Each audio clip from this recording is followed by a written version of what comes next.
Hey everyone, welcome back to Secret Sonics. This is episode 144 with Sam Sherbin. This is Sam's returning episode on the show, and we had a great chat just like last time. We talked about moving to LA, putting himself in the room and being good hang. We talked about leaning into fear, believing in the artists he works with, Atmos, having a beginner's mindset and always improving. We talk about what to listen for when you're listening to a producer's mix, which already sounds great, and now you need to make it even better. Long-term client relationships, enjoying the process, credits, and everything in between. So I think you're going to love this conversation. So with all that to say, here's my conversation with Sam Sherbin, once again, coming up right here on Secret Sonics. Hey everyone. If you're anything like me, you often find yourself looking for business insight in podcasts. And I'm sure many of you are also into meditation and reflection to help better understand yourself. Former guest of the show, Carl Bonner, decided to launch a podcast that brings these two elements together. It's a series of guided self-reflection exercises, but specifically for freelance creatives like you and me, focusing on the struggles we face as we try to grow our businesses, while also finding more happiness in the work that we do. It's called Thanks for Thinking. It's definitely an unusual format, but if you want to grow your self-awareness, find deeper career satisfaction, and make more money, then I think this podcast might be for you. Experience it for yourself and click the link in the show notes below. You're listening to Secret Sonics, a podcast exploring the creative side of music production. Join us weekly for honest conversations with real-world music producers and audio professionals.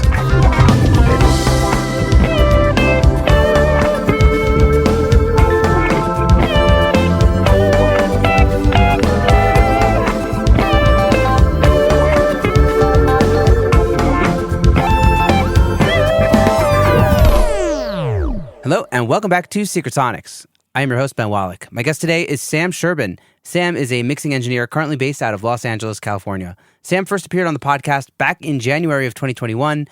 This was episode 80, and I thought it was due time for a catch-up, so I invited him back on the air, which he's graciously agreed to do. So with all that to say, welcome back to Secret Sonics, Sam. Hey, thank you. Thank you for having me, Ben. Yeah, it's a pleasure, and it's good to see your face again on the Zoom airwaves, or however the internet works. We're already kind of getting right into it, and I just like let's just hit record because I second conversations are always a bit more casual, and just want to kind of catch us up to date. Like last time we spoke, you were in New York and you were doing your thing, and since then you've moved to LA. In the middle of the pandemic, and I just tell me a bit about that. Bring us up to date. I'm so curious about moving out to LA, doing the thing. Yeah. I think LA was a move that I've been dreaming about doing since I was 23. I kind of knew that being in New York my whole life. I'm 32 now, so being in New York for 30 plus years, you kind of see how the industry has shifted. When New York big studios were closing, like the Hit Factory and Sony and all these massive studios, it kind of broken up the musical community, I guess, as a hub for major labels, artists and things like that.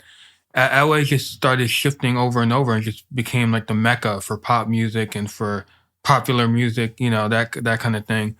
I decided to move. Me and my girlfriend, I was like, hey, it's just time for me to move, and kind of thinking about the pandemic as well. This is when there was a surge in LA, and I kind of had to wait it out as I was kind of looking at the data, and I'm like, hey, if we move 2 to 3 weeks out, maybe we'll get it on the downtrend and it'll be safer to go.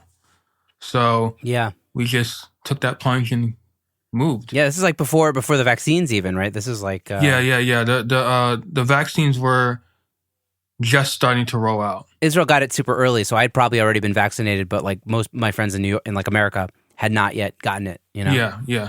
So there was that, and it was also just moving an entire life from New York to LA. Yeah. Equipment and everything. It was scary. It was not an easy task to do. Now we're both two ex-New Yorkers on the air. Yeah. Ex-New Yorker. Yeah, leaving New York is crazy because it's such an important city. You know what I mean? And to be privileged to grow up there is something else. And it's I've been to LA, which has its own kind of magic, its own thing. But there's something about New York that will always have a special place in my heart. And when I think of New York, I don't think of New York as it is today. I think of how it was when I was growing up, and it was a bit more, I don't know, the Brooklyn Nine-Nine reminds me more of the New York I grew up in than what you actually see on the streets there today. But the TV show, right? Brooklyn Nine-Nine? Yeah. That's more I don't know what the not Jewish word is, but like the more Hamish version of New York, the more like homely, more old school, like where like, you know, cultures are really, I don't know,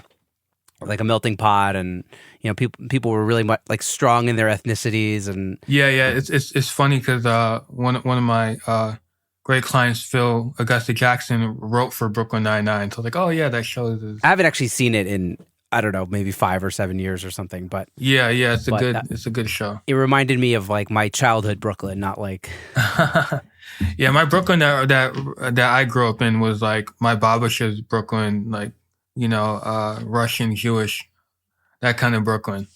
Sheepshead Bay. Yeah, Sheepshead Bay, yeah, Lux Bagels, all that stuff. Amazing. Yeah. Wait. So as you kind of came back, you come to LA as like hopefully the surge is going to be on the down and it'll be safe and you could kind of get your feet wet. What was that like? I was just gracious enough to just get immediately into work because I told my manager, I'm like, I want to safely work, and I'm like, well, what studios can I get into and kind of things like that. So I was kind of meeting people, going into different studios. My friend and producer Nick were roommates, so you know he had the studio, and I was like, well, I'm just gonna go to his studio, and we just started working on whatever he was working on at the time. So like I kind of hit the ground running, working on you know, album projects and singles and things like that. I was just like, I came here to kind of work and kind of hit the ground running. So that's what my vision was. I was like, let me just. I always tell myself, I'm like, once you're in the studio, just stay there. Just stay in the studio as long as possible. You know, I obviously there's like obligations and such, but my whole thing is like, just stay in the room until everyone is gone and you're the last person to leave. Opportunities, they do present themselves, but I think the more you're kind of making your own luck by putting yourself in rooms where things are happening, that's when you're gonna see you're gonna be able to see the fruits of your labor more. You know, it just doesn't happen because you're someone who's well known, unless you've been well known for a very long time and you have those connections and your phone is just ringing off the hook. A lot of people, you just got to just keep putting in that work. And if you are working and you're doing well, you still have to put in even more work, you know? So it's that top of mind thing. And it's why social media is important, right? Like even if you hate social media, if you don't post on social media, people forget about you. You know what I mean? Oh, easily forget about you. Yeah. Yeah. And like with me, just like this podcast helps me stay top of mind of other people. It's like, oh, Ben's doing podcasting. He's in the audio world. He's producing, he's mixing. And like it's just that constant like seeing that you're up to stuff.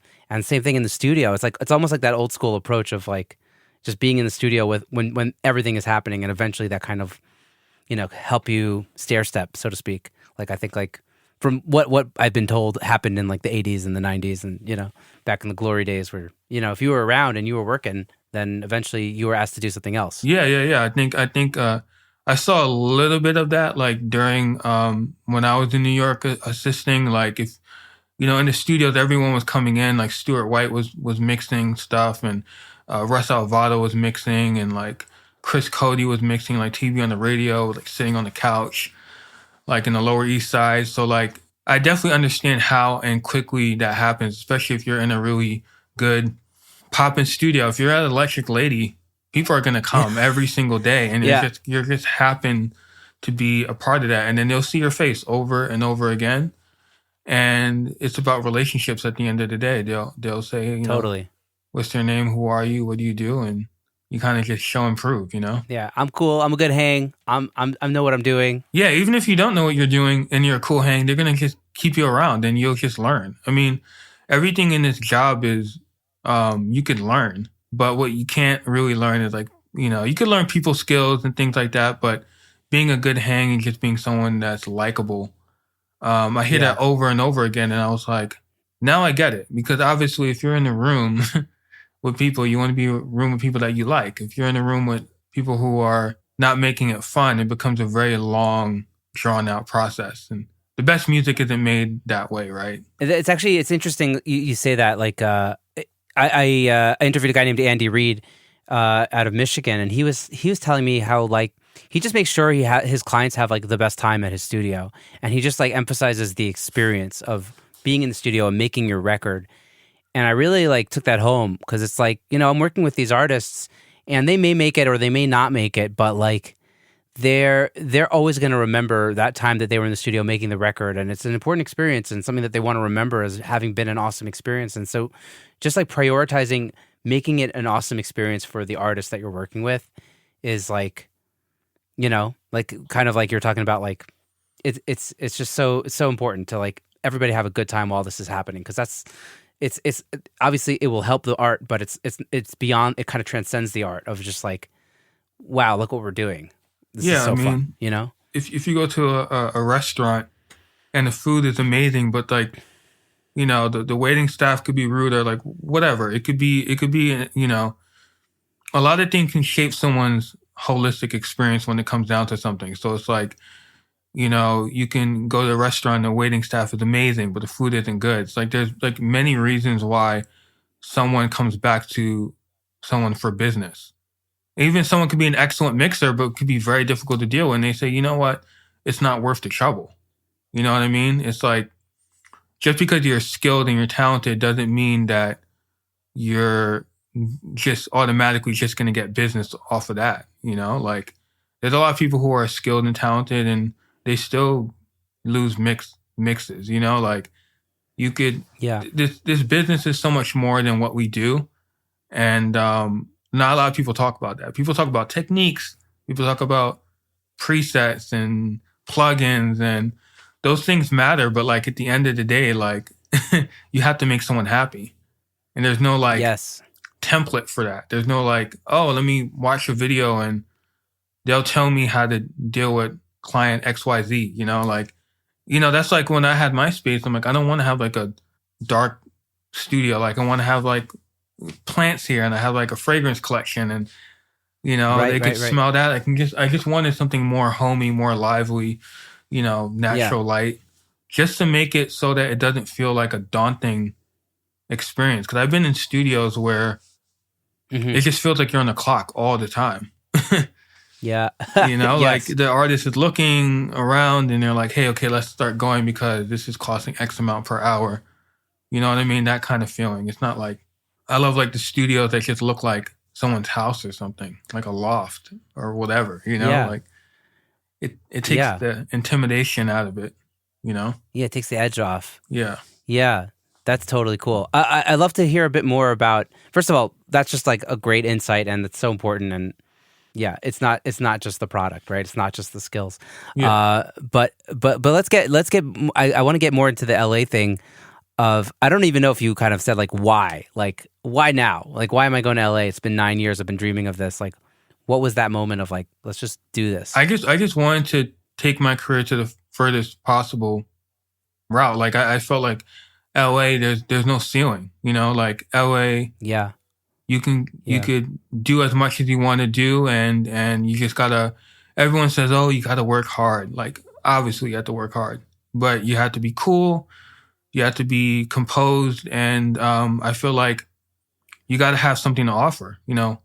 Why would someone go to the most overly saturated place in the world, like for entertainment? Like when you really think about it, people come here every single day as an actor, as a musician, as a mixer, the producer. There's like a million of us, right? So like, I was thinking, I'm like, oh, like what about other people who've been here for 10 years? I was like, contemplating that. I was like, these people have been here for a very long time. And I was thinking to myself, I'm like, well, there's only one of me, So like I need to bet on myself. So that's what I was doing. I'm just like betting on myself being different and having a skill set. Like I said, like people having mixing skills. But it was like, well, what am I doing that's doing different? And I'm like, okay. And I don't want to have any regrets. I was never that kind of person that's like, I'm like, okay, let me just take this thing as far as I can take it. I don't want to have any regrets on the table. I don't want to be 60 years old and saying, oh, I should have done that, but didn't do it because I was scared to do it. Because there's no one in my family who makes music. There's no like, there's no someone to look to and like, hey, you did this before. Can I get some tips, some tricks?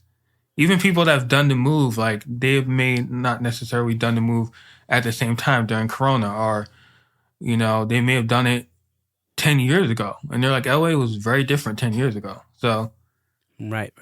it's just, you just got to jump. Lean into the fear. Yeah, lean into